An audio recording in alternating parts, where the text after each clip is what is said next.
Hi, welcome to the Corner of Knit and Tea, episode 62. My name is Laura. I'm also known as Fluffy K on Ravelry, Fluffy Kira on Instagram and Twitter. I blog over at the Corner of Knit and Tea, and that is where this episode's show notes will be. I have an Etsy shop called The Stash Buckler Adventures in Yarn. And finally, we have a Ravelry group called the Corner of Knit and Tea. If you haven't come over to check us out, please do. Hello! Welcome to episode 62. It is Sunday, November 15th. I hope that you have had a wonderful week and are enjoying your weekend. I am enjoying a lazy Sunday, which is perfect. This week has been completely crazy, and I have a big series of meetings coming up this week, so I'm sure it will continue to be crazy. But we have had a lovely weekend. Yesterday we had friends over and we played our Dungeons and Dragons game. And then we actually finished up a little early, so Wes and I went out for a little bit of exercise. And today he is out running around with some of his friends, and I am home working on a variety of things, including chores and getting ready for the craft show that I will be doing next weekend. I'll tell you a little bit more about that later in the show. And just enjoying at the last free weekend before the holiday rush. So, because I will be traveling for the Thanksgiving holidays, there will be a podcast next week, but then I will be gone for several days and the following podcast will be delayed by a little bit. So that was kind of a relatively quick introduction. Everything that I have to talk about is knitting and craft related, so I will get right into the podcast. Today I am drinking a new to me tea. It is cranberry spice hibiscus from the Republic of Tea, and I bought this when I got their recent holiday catalog because I love cranberry and I love all the spices of the holidays. This one says it contains, let me find the ingredients: hibiscus, cinnamon, ginger, carob bits, apple bits, sweet blackberry leaves, cardamom seeds, natural cranberry and cinnamon flavors, chicory root, pepper, cloves, cranberry bits, and star anise. So definitely fits the bill for things that I like over the holidays. I am drinking it today in my pottery mug that I got when the Renaissance Festival was here. I guess it was back in October. And it is a lovely, lovely mug. And I have actually drunk a couple tea bags from this, so I do know that it's a delicious tea and have been enjoying it as part of my holiday specials. If you are interested in tea, the last several weeks I have been trying to review sort of fall and holiday teas. So if you're interested, take a look. I also have, I just had an order come in from Stash with a variety of things, a maple apple cider and some other Christmas teas. So I will be reviewing those in the upcoming weeks. I plan to photograph them today. So that is today's tea time. It actually has been very moderate this week. We did have a windstorm on Wednesday that was a little bit crazy. But otherwise, it's pretty much been in the 50s and 60s, and I had a big sweatshirt on and actually started to get warm when I was running around the house getting ready. So I switched, and I will just briefly talk about this. This is my Daybreak, which is by Stephen West, and I knit it out of, the pink is a Pashmina, Madeline Tosh Pashmina, which is cashmere merino nylon, and then I think cashmere merino silk. I'd have to double check. And then the handspun actually was not handspun by me. It was handspun by Squoosh, and I bought it from her shop a long time ago and saved it for the perfect thing. And this was the perfect thing.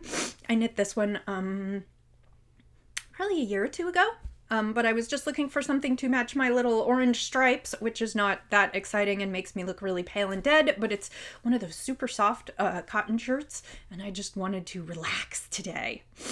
So that is the tea out of the way. Let's go on to the knitting. I have some good news, bad news on knitting this week. We'll start with the good. I have finished Roxy's owl sweater. I actually ended up doing a combination of the Wowligan, which is the wee owligan, the owl's pattern as a cardigan by Kate Davies, and then her owlet pattern, which is a pullover version of the same sweater. The deal is that owlet is written for worsted to Aran weight, and Wowligan is written in cardigan form, but for sport weight. And since I had a worsted weight, I kind of went back and forth between directions for the cardigan and directions for the pullover. I had previously bought the pullover, and then I bought the cardigan version without realizing that, without paying attention to the fact that it was for sport weight. So I used both to kind of make sure that I was right on my counts, and I did. I finished the sweater. It is super cute. This is Knit Picks Swish, which is their 100% superwash merino in the colorway Indigo Heather. I had showed you some owlet buttons, or owl buttons, but they ended up being really big, and I was a little concerned. They were big, and because they were shaped, they kind of had some sharp corners, and I didn't really want them to be a problem. So I had these buttons that I had ordered back at another time. Let's see, there you go. Little purple flowers, and I thought they would go great together. So all the ends are woven in, buttons are put on, everything's ready to go. The only thing that I may do is I may stop by a Joann's this week and see if I can find a couple tiny buttons. I don't want to put owl eyes on every owl, but I was thinking maybe I would put little button eyes on like one of the front owls, just so that it gives the kind of idea of the owls a little bit more clearly, especially to Roxy, because I don't know if the cables will be enough to sort of show her what it is. So that is a combination of owlet and wee owligan for Miss Roxy, and that is for her Christmas present, and it is done and put to bed. And that is the first sweater that I finished in NaKniSweOHNO National Knit a Sweater Month, which is in November. Of course, it does not count because it is way below 50,000 stitches, but it is done. So, and I enjoyed knitting that. It was a good quick knit, and while I had to improvise a little bit and go back and forth between the versions, I think it's adorable, and I hope she'll get lots of wear out of it. I tried to knit it just a smidge on the big side. I added just maybe a ½ inch to an inch on the body and the sleeves, so my hope is that she'll get maybe more than one season out of it, but at least this season. So that is that one. My sweater for NaKniSweOHNO is the one where I have some bad news. So last week I showed you I had knit the body and was going to finish the current ball on the body and then start on the sleeves. So this is about what I showed you last week, and those of you who are paying attention will notice it is no longer on the needles. This week I went ahead and knit one of the sleeves for the sweater, and I got all the way down to the cuff and I went to try it on, and my husband looked at me and said, "That sleeve looks a little bit big. There's a lot of fabric there." And the thing is that my husband doesn't generally comment unless it's a problem. Like, normally he's kind of like, "Oh yeah, that looks nice." And every so often he'll be like, "Ooh, I really like that one." And then occasionally, and usually he's right, he'll say, "That doesn't look quite right." So I hemmed and hawed about it, and I went and tried it on and looked at it in the mirror, and he was right. There was a lot of fabric under the armpit, and the sleeves were, when I held them out here, I had like an extra inch below my arm, and I just wasn't completely pleased with it. So I went ahead and ripped the sleeve back and started again. And then I kind of started thinking, and I thought that maybe I had made my raglan increase too deep here, and I had put too many stitches on the underarm, because that's what was creating all that extra fabric under the armpit, was like all this extra room here. And then I thought about the fact that I would have to rip back the body, several inches of the body that I had knit, and go back to there, and then maybe rip back some of the raglan sleeve shaping. And as you can imagine, last night I was pretty depressed. So I thought, and I have a couple friends, and of course, Anna, who is Sugaroni on Ravelry. She is my co-moderator in the NaKniSweOHNO group. And she has had terrible luck this year, unfortunately, and I hope she doesn't mind that I'm mentioning this. But she had to rip and knit and rip and knit and rip and knit, and finally threw away the yarn from her original project idea, because while she was ripping and knitting it for the final time, it jumped off the ball and winder. The ball just like popped off as she was rewinding it, and it got all tangled and knotted, and she was like, fine, the sweater's cursed, I'm done. And she just started a new one this past Monday, and it is going along swimmingly. So I was also talking to a good friend of mine who I call her the queen of ripping, because if there's like one mistake, she just rips back and goes again. She wants it to be exactly the way she wants it to be, and she has no fear, and she doesn't care. And I hate ripping. I hate ripping with the passion of 1,000 suns. I am less of a process knitter and more of a product knitter, and I get my knitting mojo from watching how the project progresses and starting to see a real sweater out of what I'm knitting. And she was like, rip it. Just rip it. Just rip it. She said, you spent all that time spinning that yarn, and you want it to be something that you're absolutely going to love to wear. So you really should just rip it and go back and start again, or, rip it back as far as you need to. And I thought, if I'm going to rip it, I don't want to knit this sweater again. I'm just done with this. So, but I did want to use the yarn, and I do want a sweater in this yarn because I am loving this yarn. So I went through my sweater queue on Ravelry, and I found something that looked relatively simple that will be great for the yarn that I have. And so I decided to switch.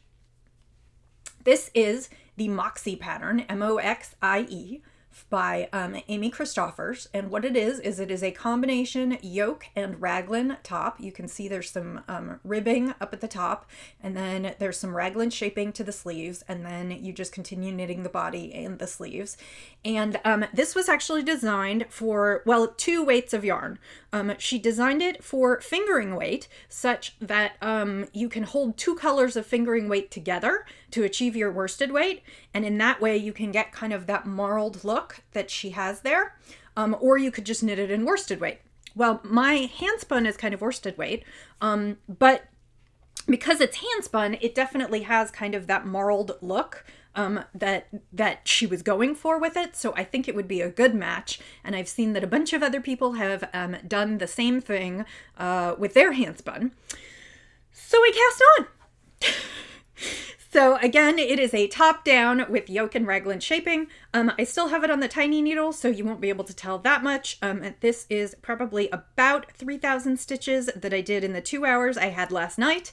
And it is the top of the boat neck, the ribbing, which is done with ribbing and yoke shaping. And there'll also be some short rows in there. And I don't want to give away too much because it is a paid for pattern. It's a $7 pattern, which I know because I just bought it last night. But I have been starting with some handspun. And actually, I ended up starting with the ball that I had used to knit the sleeve. So that is kind of ripped out. But one of the other things that my friend suggested is rather than rip this back to oblivion, that as I move on, I could just knit off the body onto the new. And since it hasn't been like washed and blocked in this, even though the yarn will be a little bit kinky, I decided that I'm going to go ahead and do that. It just makes me, I don't know, it's purely psychological, but it makes me feel like I won't have to rip all the way back to balls of yarn. So there is almost no way that I think I'm going to finish my sweater in NaKniSweOHNO. Because the sweater needs to be 50,000 stitches, and I'm not sure that this sweater will be 50,000 stitches because it's a worsted pullover, and it's kind of fitted, so it may not be, although I am keeping count. I also think, given that today is November 15th and that I just started it yesterday, even though I knit quickly, I don't think I have a bunch of things coming up in this next 2 weeks, and I don't think that I'm going to be able to finish it by the 30th. But as I tell everyone in the NaKniSweOHNO group, sure, the goal is to knit a sweater in a month and knit a 50,000 stitch sweater. But sometimes stuff happens. You pick a sweater that doesn't end up at 50,000 stitches, you run out of yarn and have to wait for more, you have to rip. The real prize at the end of the project, aside from the prizes that are donated, the real prize at the end of the project is that you have a beautiful sweater to wear, and if you knit it in November, and even if you finish it in December, you have a new sweater to wear for the winter. So, and I am looking forward to having a beautiful hand-spun, cozy, snuggly sweater to wear. So I am starting again, and I'll get as far as I get, and I will finish it in December.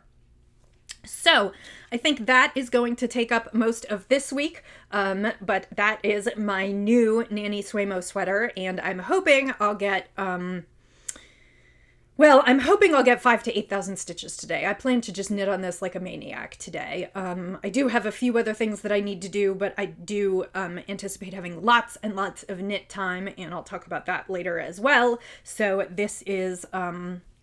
rising from the ashes like a phoenix. This is going to be my new NaKniSweOHNO, and it'll finish when it finishes, but you'll see it over the next several weeks. So even I am not infallible. That is that project. What I wanted to talk about also was, since I finished Roxy's Owlet, even though I plan to spend most of my time on my sweater, I do have a variety of things, specifically a bunch of small projects that I am trying to knit for either holiday gifts or just gifts in general. And I decided that I would pull something out and wind up the yarn and have a second project ready to go, because a sweater will pretty soon become kind of bulky, and I need a little something to work on while I am on the go. So several years ago, because the picture of the finished object was taken in our apartment, and we've been in our house for 5 years, so probably 5 or 6 years ago, I knit a pair of fiddlehead mittens, and they are by Hello Yarn, Adrian Bazilla.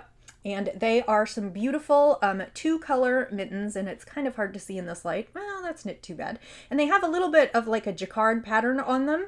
And the deal is that you can knit them in 2 colors or a million colors, but they are stranded mitts, and then they also have you knit a liner for the pattern. So they are basically triple layer mittens, and they are super warm. And the first pair that I knit, I had to go down a couple needle sizes to get gauge and to do something that would fit for me, and my color work was still pretty loose. This is again 5 or 6 years ago. And I knit them, and I got through the whole thing, and they were really pretty, and they were just a smidge on the small side. And so I kept them, and I wore them a few times, but they cut up against the end of my fingertips, and they were just a little, it's like wearing socks or shoes that are just a smidge too small. Your toes hit the end, and it's not really comfortable. Then my sister had a baby. I know this doesn't sound like it relates at all, but my sister had a baby, and my mother, who is adamantly not a cold weather person, started going to Chicago in December, January, February, and March, which, as you know, is freezing. So at one point in time, she was lamenting that all of the mittens that she had bought, the store-bought mittens, or she was wearing some gloves, I think, some fleece-lined gloves, and she said her fingers were going numb even in those.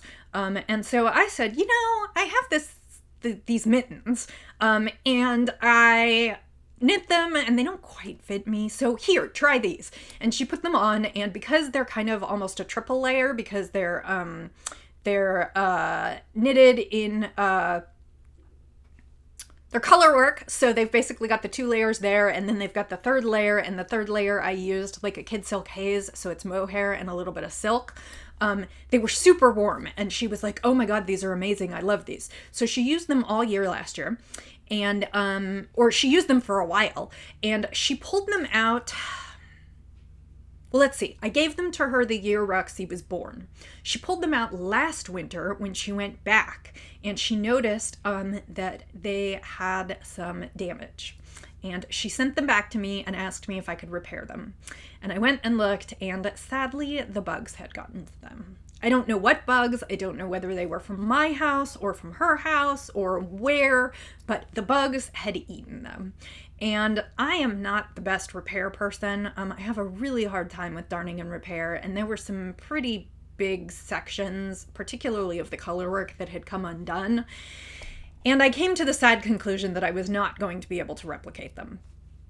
However, in the meantime, I guess still back in history, she had asked me for a knit hat, and I had this beautiful skein of Sanguine Griffin Bugga, which is merino cashmere nylon, in the colorway Blue Lobster, which is a very dark, kind of rich blue, and I had knit her a hat. So I decided when I looked at these, I've had these mittens for months now, and I've known that I don't think I'm going to be able to repair them, but I've just sort of put them out of sight, out of mind. But when I saw my mom in October, she said, you know, winter's coming. Little Game of Thrones reference. Winter is coming, and I would love those mittens back because we're planning to go to Chicago in the winter. And I was like, oh, I really need to do something about this. So I looked at them one final time and decided, yes, I'm not going to be able to repair them. I'm just going to call it a loss. I'm just going to throw them away. The bugs got them. They won this time. And I started to think about what I would do to replace them. And I thought, oh yeah, I knit her this hat out of Sanguine Griffin Bugga. Now, the only problem is that the Sanguine Griffin closed probably 3-4 years ago now. So I went online and I thought, you know, maybe someone has a skein in their stash that they're willing to destash. And there was one skein in one destash on Ravelry, and it actually is someone that I talked to through Twitter and Instagram a little bit, and I very briefly met her when I went to Maryland Sheep and Wool. And she had it marked for destash with a price and everything, and I said, hey, I want that. So she sent it to me, and it arrived this week, and this is the Sanguine Griffin in Blue Bugga, and I think the screen is showing it a little bit more royal blue, and I think it has just a little bit more of a teal look to it, but this is the Sanguine Griffin Bugga in Blue Lobster, and Griffin, who was one of the owners of the Sanguine Griffin, still dies. She dies at the Verdant Griffin, and you can still get this base. However, I haven't seen this colorway in a while, and since it was done many years ago, I also don't know if it's just a change in the dyes, or if she doesn't do it anymore, or perhaps if this colorway was dyed by her partner, who unfortunately isn't dying anymore.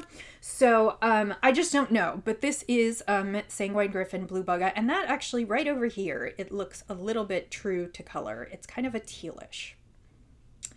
So, and then I went thinking about what I was going to use for the second color, and I looked through some of my other sport weight yarns, and I didn't have a ton of things that looked right. And then I went and looked through my handspun, and I had this handspun. This is just the little leftovers at the end of the bobbin, so I'll start with this one, but I have two full more skeins. This was a colorway called Glacial, and it was designed by Spunky Eclectic for one of the Completely Twisted and Arbitrary spin-alongs a couple years ago.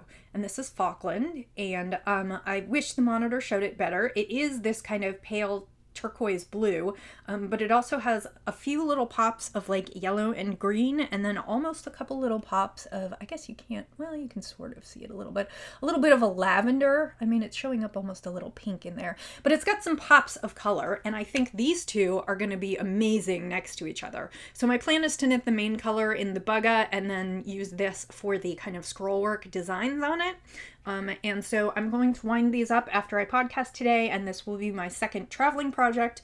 I don't think I will have this done at Thanksgiving to give to my mother, because really I have like a week and a half now.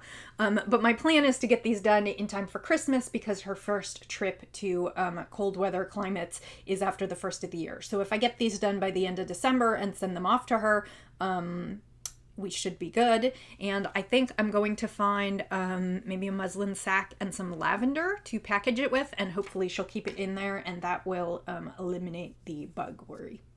So that is what I'm going to work on, fiddlehead mittens in these two colors. And that was a really long, involved story, but that is what you will see in the next few weeks.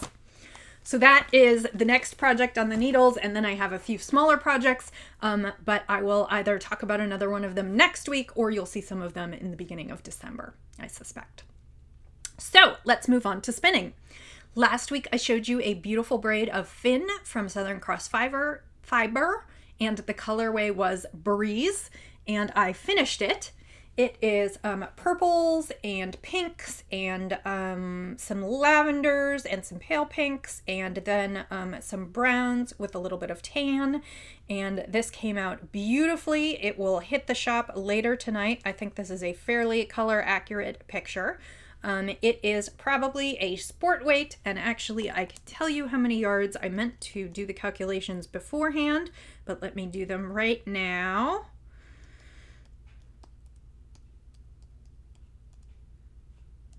It is 290 yards. So it's 290 yards of sport weight. If you have small feet like I do, that would totally be a pair of socks.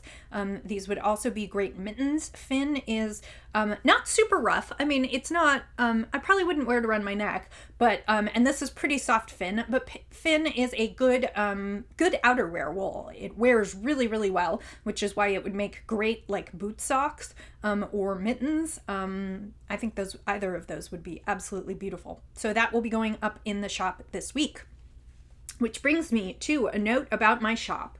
The shop this week will be open until Thursday night. I will be closing it Thursday night when I go to bed, which is probably 10 o'clock my time, Central Standard Time, because this weekend I am going to our local craft show. If you are anywhere near Kansas City, I am speaking about the Creative Hand Show and Sale. It is held in the old Shawnee Mission Town Hall. If you are interested in attending, please PM me and I can send you details about it. It is the craft show put on by the Kansas City Spinning Guild and the Kansas City Fiber Guild and the Kansas City Weavers Guild. And it features the work of 70 artisans who are members of both guilds, their sister guilds. And it features everything from jewelry and housewares to pottery to handmade soaps to work in the fiber arts, everything from weaving to knitting to scarves. There is yarn, there is fiber, there are beautiful woodworked tools. Oftentimes there are nostipins, spindles, nitty knotties, all kinds of woodworking. And it is just a beautiful show. It runs this coming Friday from 4 to 9 p.m. and then Saturday from 10 to 5. And I will be working at the show, and all of my everything that's currently in the shop, plus a few things that I haven't listed, will be in the show, and I hope will not be coming home with me. So if you had your eye on anything in the shop, please, please, please think about purchasing it before Thursday evening, because after that, like I said, I will close the shop. The shop will remain closed through Thanksgiving because I won't be here to post packages, and will reopen on Monday, November 30th. And anything that didn't sell in the show will go back into the shop, but if you have a favorite, I cannot guarantee it will still be there for you. So check this one out this evening, and also, like I said, if you had your eye on anything, think about it, because it may not be there when I get back. That brings me to what I will spin this week, and I'm going to show you something, although I haven't decided if I am going to spin this week, based on a whole bunch of knitting projects that need to get done, the fact that I'm going to put some extra hours in at work this week, the fact that the craft show is this week, and that we are packing to leave on next Sunday for Thanksgiving. There will still be a podcast because we are taking the train, so we are not leaving until the evening. But given all of those things, my time is going to be somewhat limited this week, and my concern is that I'll get partway through a spin and have to finish it when I come home. But my other concern is I have a lot of knitting I need to be doing, and I may just need not to split my time this week. That said, for those of you who are spinners or watch Rachel, who is Welford Pearls, who does the Spinning Wool podcast, which is an excellent, excellent podcast. If you are a spinner, I totally recommend it. It is a podcast 100% devoted to spinning, topics like how to spin, how to prepare fiber, how to spin different preparations of fiber, how to spin for the yarn you want, how to use your hand spun in knitting. It is a wonderful podcast. It comes out, it kind of varies between once and twice a month. She's experimented with that. She's been doing it since the beginning of this year, and it is an excellent podcast. She is running a spinning and knit along along with Kate, who is Hello Knitty Kate and the Stitch Addiction podcast. And their the thread is actually in the Stitch Addiction group, which you can find on Ravelry. It is called Fall into Winter. And they want people to knit socks. And then there will be some prizes. And actually one of the prizes, I believe, is from Sweet Georgia. who is donating something. But there are other prizes, including Rachel is going to donate some fiber. There is, I believe, a project bag. There are a few other prizes. And really, it just looks like a great knit-along. It actually started on the 1st of this month and will run through December. And mine will probably mostly be in December. So like I said, they are encouraging you to knit some socks, but one of the things that they talked about is spinning and knitting socks. So I selected some fiber to spin to then knit socks for myself. This is Southern Cross Fiber. It is Shetland, which is a good outerwear wool. I don't happen to think it's super soft. I don't really wear it next to the skin, although some people don't mind Shetland. However, I do think it makes good sturdy socks, and I love these colors. It's this pink and purple and this turquoise blue and kind of a royal blue in between. And I am just loving this braid and want to do something for myself. But since it was Shetland, I wasn't quite sure what to do with it. It's going to be sock yarn because it will wear super well. So this is next up on the wheel for myself. And I will probably do a 2-ply sock yarn because that is kind of my default. I know a lot of people prefer 3 plies, but I think this one's going to be a 2-ply for me. And then I'll want to knit the socks. And I don't know if I'll finish by the end of December. That technically is the end of the fall into winter knit along. But I don't really care. I'll just have a nice pair of cozy, warm socks for the new year. And I might come the holidays, I might have some more free time to knit. So, and the original plan was to spin this, wash this, dry this, thwack this, wind it up, and bring it with me on vacation. And I think I've just decided that I don't think I'm going to get all of that done this week. So why rush on it? And I think I may just wait and start the spin when I get home. So you may not see this next week. You may not even see it the following week, but this is what's next on my wheel. So I have already discussed the shop and the Creative Hand Show. Those were 2 of the things that I wanted to hit today.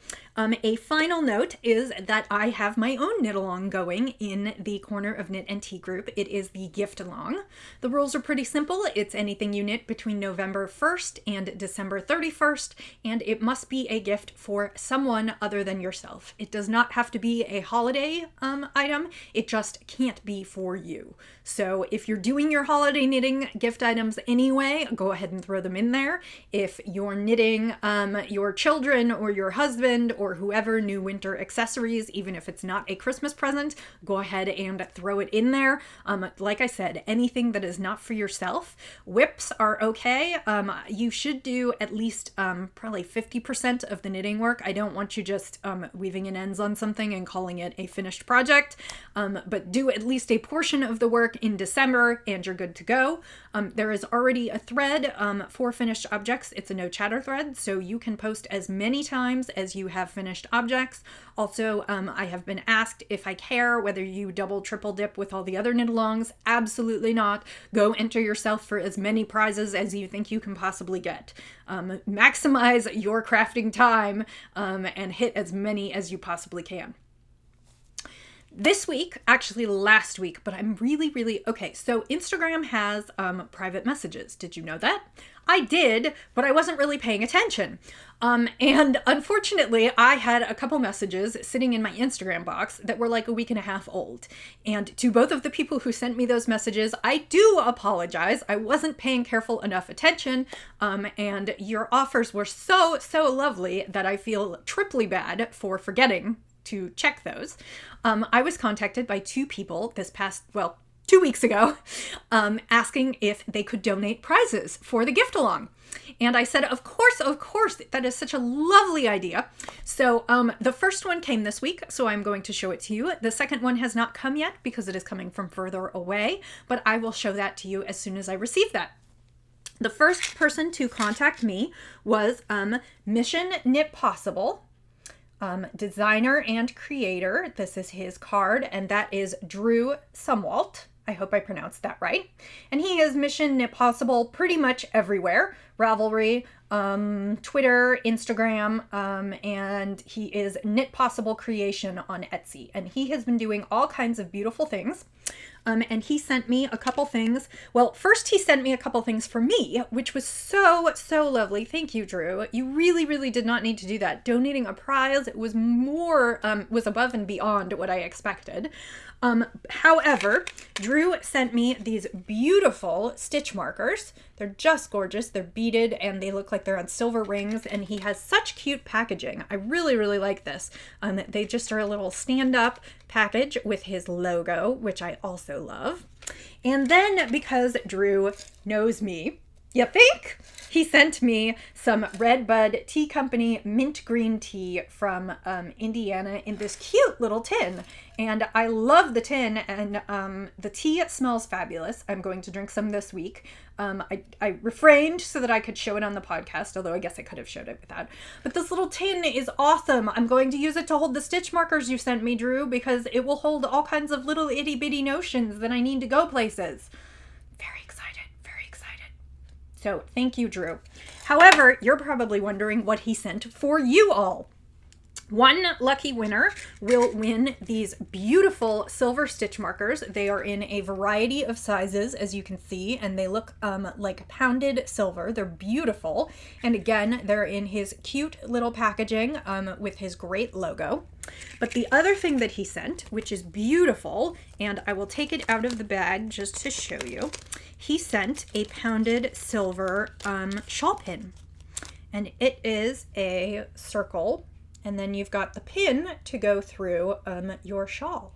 And that is just, I feel like it's so tiny that I can't like show it off because my big ass fingers are in the way. But that is a beautiful shawl pin that came in this beautiful little Ziploc bag, again with his logo, Mission Knit Possible. So again, thank you, Drew, so much for these beautiful prizes. These will go to one lucky winner. Prizes will be awarded probably the first couple days of the new year. That will give you a chance to get all your photos and things in, and then I will send you one lucky winner will win these. Other prizes include probably some handspun from me, a few patterns, and like I said, I received another message from someone who wants to donate a prize, and hopefully it will come in this week and I can show you next weekend. So thank you again, Drew. Again, that is Mission Knit Possible, and it's Knit Possible Creations on Etsy. Go check him out. He makes some beautiful things.